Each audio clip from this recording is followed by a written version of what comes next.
sistemi i mirëqenie sociale ende është në tranzicion në Kosovë, ende nuk e ka marrë formën e prerë. Prandaj nuk mund të themi se është mbyllur për shkak se diku rreth 13 skema sociale janë aktualisht dhe pritet të krijohen hala të reja. Që do të thotë se grupet e shënjestrume që konsiderojnë veten të rrezikume, në një farë mënyrë po bëjnë presion te shoqëria dhe po bëjnë presion te autoritetet që të futen në mbrojtje. Po ashtu, personat ma civilizume, tash e kanë ngrit zërin edhe ata keni ligj të veçantë të gjitha kategoritë, jo vetëm disa kategori që veç kanë pas fatin të futen, siç janë verbrit. Kështu që ky cikël nuk është mbyllur. Edhe modeli që ne kemi zgjedhur në fakt pas vitit 2000 ka qenë ai i mbështetjes familjes, për shkak se kemi ditë që familjet tona qysh kanë dalë pas luftës fundit 99 dhe nuk kanë mundësi natyrisht shteti s'ka pas mundësi të jetë mbështetës i programeve të zgjeruara sociale. Dhe jemi munduar më thonë që familjes t'ia garkojnë barën kryesore për gjithçka, por në rastet kur dështon familja në një farë mënyrë tek atëherë shteti më intervenon në qoftë mbrojtjen e fëmijës, të plakut, familjen e varfër dhe kështu me radhë. Idenë shkaqet, të gjithë ne jemi dëshmitar të asaj që është shkatërruar në sistemin mbrojtje sociale total. Zoti Baraleu ka qenë edhe ky pjesëtar i këtyre sistemeve në ato, edhe unë edhe ai e njohim pak a shumë, domethënë dhe krejt sistemi mbrojtjes sociale, mbrojtjes shëndetësore, mbrojtjes fëmijëve, të gjitha janë shkatërruar dhe janë rënë zero. Prandaj nuk ka qenë shumë e lehtë në fakt ndërtimi një skeme të qëndrueshme, ose disa skema të qëndrueshme, ta bëjmë një sistem të mirëfillt të mbrojtjes sociale, të cilin unë ende po e quaj të papërfunduar. Ju ngritet një çështje se sa janë konform të drejtave të njerëzit, edhe konform, domethënë, konventave të ndryshme. Unë kujtoj që aty nuk ka nevojë të jemi të luhatshëm ose në dilema, për shkak se këtu kemi pas prezent gjithmonë administratën unmiku, tash BE-s, të cilët janë kujdesur që ne të na lënë të jemi në harmoni me këto të drejta, që në një farë mënyrë, por gjithashtu mundësia e realizimit të drejtave të njerëzit mbaret me mundësitë materiale që ka. Ndoshta drejtat e mia si punëtor shkilen sepse nuk më e bëjmë me pagën që marr në jetë dinjitetshme. Fundit nëse edhe mund të përkthehet kështu, po sido që të jetë, me ato mundësi që ka buxheti i Kosovës, më financon punë dhe financon skema tjera. Diku rreth 300 milion për vitin 2015 janë të shpërndarë për skema, që do të thotë mjaft për buxhetin e Kosovës. Diku rreth 350.000 njerëz përfitojnë nga këto skema, që është diku parafërsisht rreth 18% e popullsisë.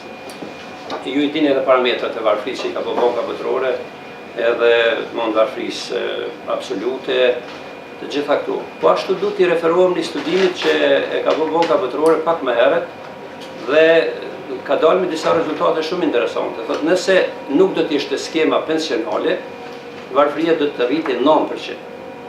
Nëse nuk do t'ishte skema sociale, varfëria do të rritë 7%. Domethënë, shifni se sa ka ndiku skema e pensioneve bazike.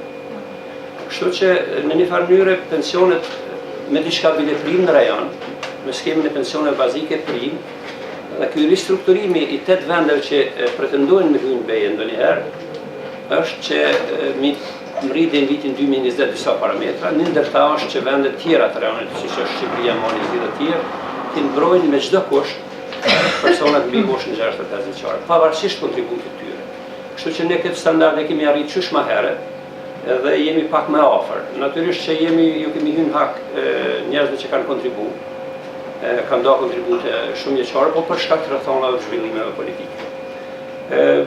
Të gjitha këto skema që i përmenda, me preshtin të skemës për familjet varfra, janë skema që përfitohen qoftë me moshë, qoftë me invaliditet, qoftë me ndonjë merit tjetër, qoftë, domethënë, veterani i luftës, invalidi i luftës, familje dëshmorit, dhe këto aftësi tjera natyrisht të kufizuara që i dhanë të drejtë familjes ose individit. Dhe kryesisht janë individuale. Vetmja skemë që është familjare dhe që është e shënjestruar me varfëri është skema për familjet varfra, që fatkeqësisht mas pak i kushton Kosovës. Në 300 milionshin kjo skemë për këtë vit vetëm 28 milion kushton. Do të thotë shënjestrimi i varfërisë kushton vetëm 28 milion. Nuk do të thotë që ato skema tjera nuk kanë pjesëtar të varfër brenda. Unë besoj që edhe ato kanë pjesëtar të varfër, që ndoshta në një tarmë jo shumë të larg duhet bëhet edhe ky, për shkak se mengon banka botërore po na kërkon që me rastin e aplikimit të ligjit të sigurimit shëndetësor, Ministria gjithsesi qeveria duhet paguaj për kategoritë sociale dhe për skema të tilla. por ata po kërkojnë që të bëhet një farë lloj ndarje, jo të gjithëve të njihet kjo drejtë të subvencionimit të shërbimeve shëndetësore, por të varfërve. Unë e shoh këto bajagi një sfidë për Kosovën, që ti definojmë si të varfër, pensionistët, invalidët e luftës, familjet e dëshmorëve, etj. Sido që tjetë, mendoj se duhet ndoshta mendohet, besoj që duhet ndodhë. Skema ndihmës sociale e tha Erblina në fillim, ka fillu dikon vitin 2000, jo në 2002-2003, sepse unë prej vitit 2000 jam aty, kemi fillu me 25 marka, me dhënë gjithë familjeve që i kanë evidentuar në për komunat varfra, por mandej është formësu pak a shumë në 2002-2003 me ligjin. Kjo skem ka fillu vërtet me një varfri, me një numër të madh në familje, tonë 52.000 familje ka pas tek në vitet e përparshme. Tani mund të thomi se ka rënë numri për gjysmë. Aktualisht i kemi 25.300 familje, që nuk do të thotë që është ra numri, po mendoj përqindja e varfrisë, po mendoj se ka ra pak a shumë kontrolli më shumë, ka ra krahasimi të dhënave.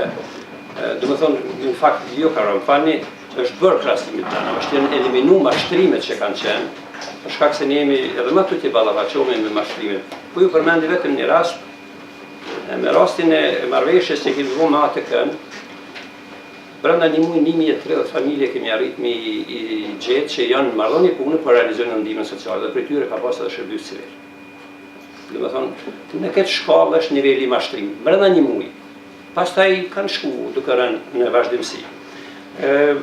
Unë natyrisht ju thash në fillim, ne kemi një infrastrukturë të mirë ligjore. Ne kemi bërë, do të thonë, qysh me ligjin e 2003-s, me plotësim ndryshim, kemi akte normative, kemi një mëri, dhe më thonë, dokumentesh që i rregullojnë këtë skemë, sidomos tash po i dedikohem skemës ndihme sociale për familjet varfra, me që kryesisht kam dashur që të përkufizohem këto kryesisht.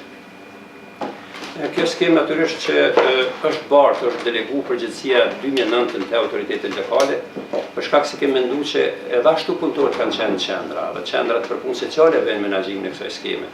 Por dhe në 2009 janë menaxhuar nga niveli qendror dhe ka qenë gabim sepse s'kemi mujt me i pana si duhet punëtorët në Sharm, në Viti, në komuna tjera.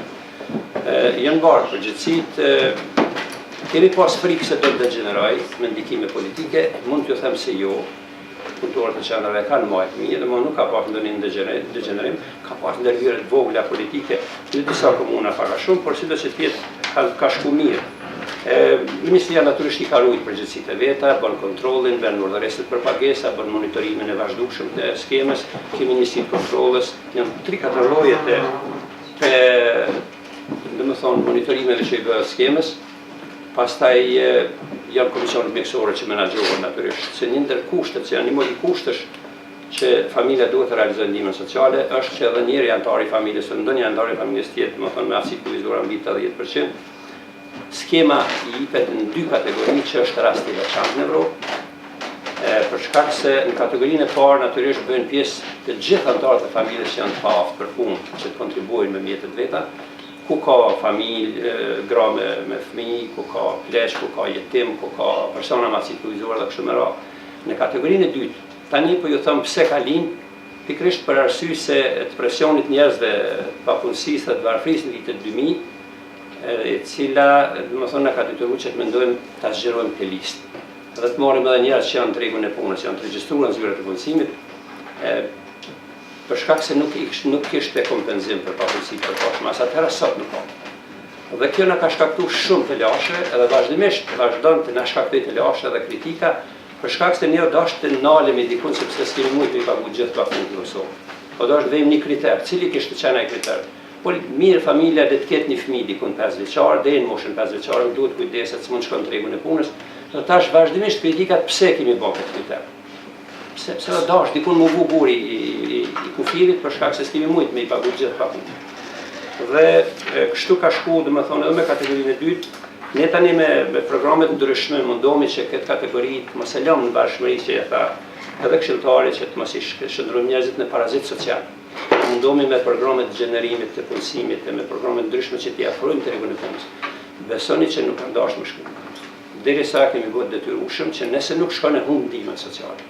Për shkak se i pëlqej kemi marrë 80 euro, me shkuat e i merr keqen e 50 euro dhe këunë veç 70 euro duke thënë pse më shkuat nuk për 70 euro. Jemi detyruar me bote obligueshme, domethënë me udhëzim administrativ që me detyru familjen nëse nuk shkon automatikisht me largu prej skemës. Dhe në fakt kemi bo një lehtësim, para që muj sa familja, dhe më thonë, punon, merë 150, 200, 250 euro, varsisht për programeve, ajo pezullohet, nuk e humbë të drejtën.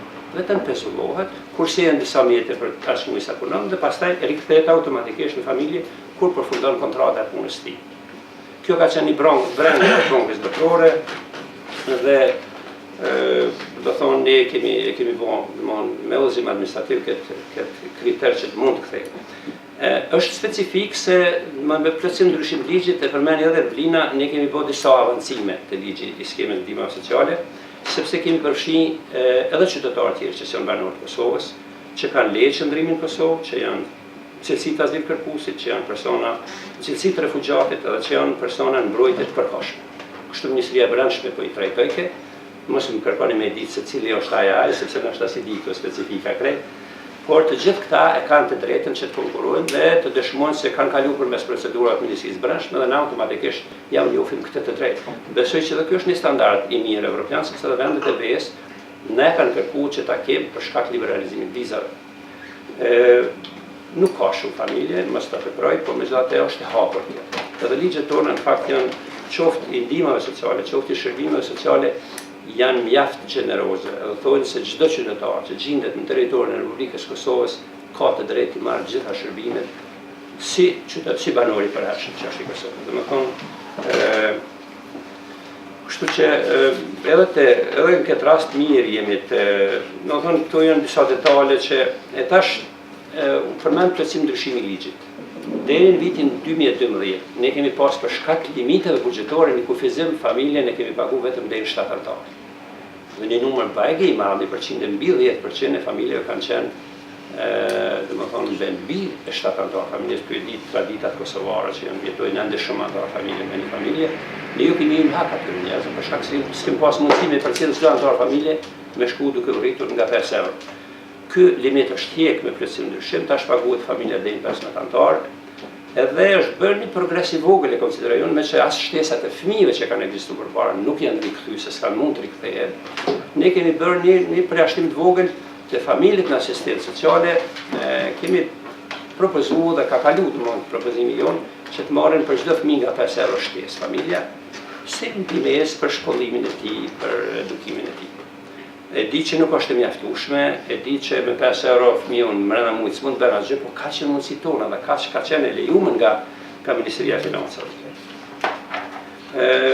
Domethënë nuk po ju lodhe më shumë me këto detale tjera, po kaloj te planet tona, ku janë planet në fakt se ne kemi dikun disa kursime këtë vit.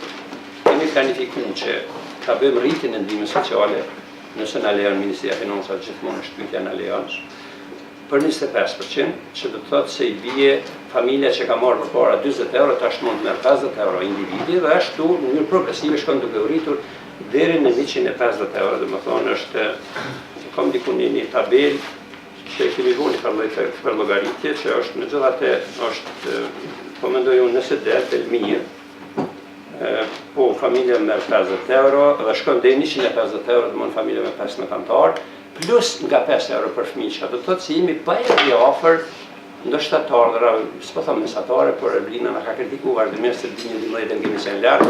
Po kjo na ofron pak a shumë, na ofron edhe shkon në progres të asaj sepse edhe po të kishim pas mundësi, ne që punojmë gjatë në mirëqenie sociale nuk preferojmë që të jenë, domethënë ndihmat sociale aq të mira sa që njerëzit me lakmu mos më shkojnë punë. Domethënë megjithatë duhet me lënë pak një shkallë që ai më motivu për punë, mos më met i varur prej ndihmave sociale. Kështu që këto ishin më specifikat. Nëse doni mund t'ju them edhe me nacionalitet që është bënin pjesë njerëzit qytetarët e Kosovës në ndihma sociale, 78.65% janë shqiptar, 11.24 janë serb, 3.6 janë ashkali, 3.8 rom, 1.62 musliman, 0.36 turq, 0.34 bosnjak, 0.24 goran, 0.04 malazez, 0.02 kroat, 0.01 maqedon, edhe familjet përzjera ka 001, që do të thotë se dikon rreth 13 nacionalitete janë të përfshirë në këtë skemë. Skema IBE-t gjithandej në Kosovë, domethënë gjithmonë, nuk ka qenë asnjëherë përjashtuese për gjithë nacionalitetet, qoftë veri, qoftë tjog, asnjëherë nuk kemi pas në të lashe, ne kemi menaxhuar qendrat për punë sociale edhe në veri dhe ende i menaxhojmë, edhe na përgjigjen, domethënë janë konform ligjeve tona, komunikojmë me ta, me llogat Republikës, me gjitha ato, asnjëherë nuk kemi pas problem, sado që ata e shefin parazyrtarët e Beogradit ato llogat, i majnë shef, por kur komunikojnë me ne, e bëjnë komunikimin si duhet. Unë mendoj se pyetjet që i ngriti Erblina janë shumë të mira, qëndrueshmëria duhet të jetë vërtet një ndër kriteret që ne mendojmë, prandaj unë gjithmonë jam skeptik në krijimin e shumë skemave sociale se po shndrohemi në diçka që vërtet ndoshta s'më i përballojmë në ditarë. Jo për familjet e varfra, dhe natyrisht që sa i takon skemës në ndihmave sociale për fëmijë, për familjet varfra, është jashtëzakonisht të mbështetur në varfëri. Këto familje harrohet përmend gëzojnë edhe disa drejta tjera, janë disa ndihmat njëhershme që i marrin prej 100 deri në 300 euro familja, janë disa lirime për regjistrim në fakultet, janë disa lirime diku rreth 270 kW për energji elektrike në muaj familja i ka disa beneficione domosdoshmë shtesë që i realizon si familje shfrytëzuese ndihme sociale.